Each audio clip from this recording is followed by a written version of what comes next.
Ayan ang mga palangga. Ayan. Tita, tingnan mo. Tingnan mo, sister. Ito yung gulaman.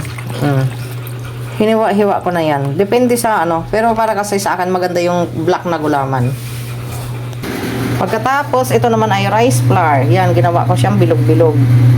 So, para siyang bilog-bilog, diba? And then, nagpainit ako ng tubig.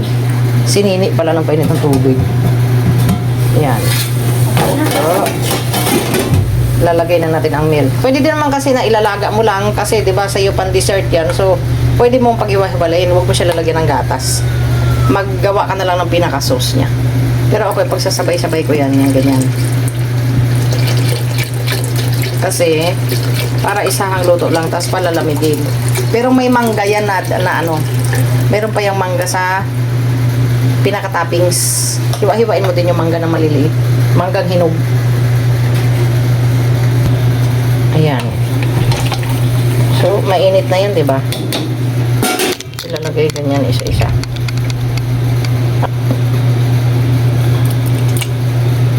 Ayan.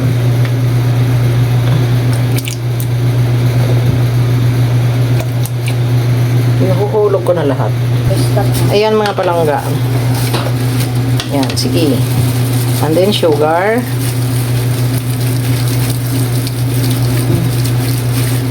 Okay. Wag ko masyado. Hanggang dyan na lang. Ayan. Ayan, okay. Ayoko kasi ng masyadong matamis. Hindi rin kasi maganda yung sobrang sweet. So, ayan. And then, yan ang ating bilo-bilo. Pag lumutaw na yan, pag yan ay naglutang na, luto na siya.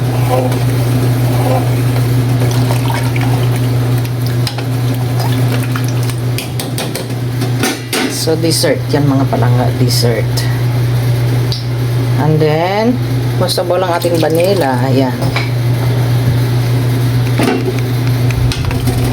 Medyo naparami ang lagay ko. Pero okay lang yan. Kasi hindi naman siya masyadong ano yung vanilla na to. Hindi siya masyadong mabango. Hindi siya sponsored mga palangga. Pinakita ko lang. Mas maganda yung normal na vanilla. Yung isang klase. So, wala na tayo nakakapang asukal. Wala na nakakapang asukal ang ating panandok. So, ibig sabihin ay okay na yan. Kaya na lang natin siyang kumulo mga palangga. Takpan natin hanggang sa maluto. Ayan mga palangga, ilalagay na natin ang ating chia seed. Ayan. So, hatiin ko lang para mayroon pa akong pangalawa. Diba? Ito lang. Ihahalo pa natin yan. Pasensya na kayo sa aking vlog na mali-mali kasi ang aking assistant ay makulit siya. Pala desisyon. Ang sarap niyan sa bunutan, charot. O, diba? Nakikita niyo mga palangga, marami na. So, sakto na yan. So, wag nyo naman sobrang damihan ng chia seed kasi lumalaki yan.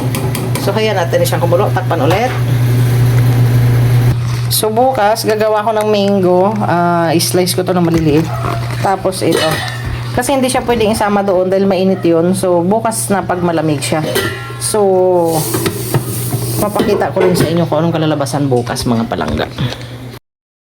Tingnan natin mga palangga. Ayan, luto na siya. So, okay na ito.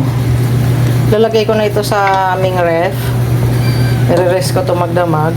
Ayan, kasi 'di ba pag lumilitaw na ito, luto na. So sakto natin yung ating chia seed, luto na rin yan.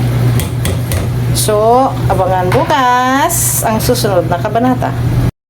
Ito na mga palangga, isasali na natin ang gulaman. Napadami. Yan na mga palangga. No copyright, may dumaan na may nagtitinda ng music, ng speaker. Yan. Diba? Yan ang ating refreshing na dessert. Bilo-bilo with gulaman and chia seed. So, maglalagay na tayo sa ating lalagyan mga palangga. So, ito na mga palangga. Lagyan muna natin. Kailangan hiwalay yung mango kasi madaling masira yung ating mango. So, hindi natin sasali dito.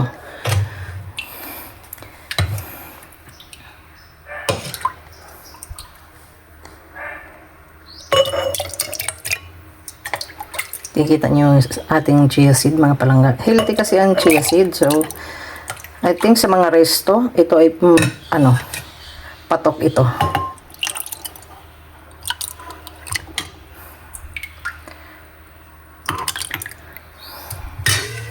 So, mango ulit on top.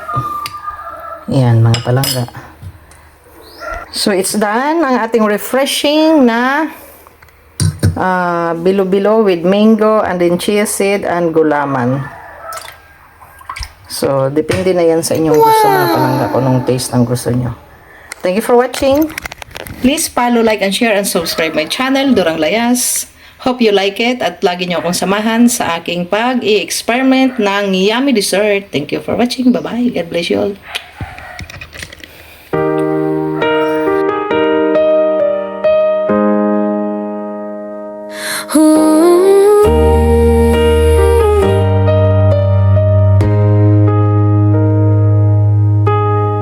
Sa bahay lang minsan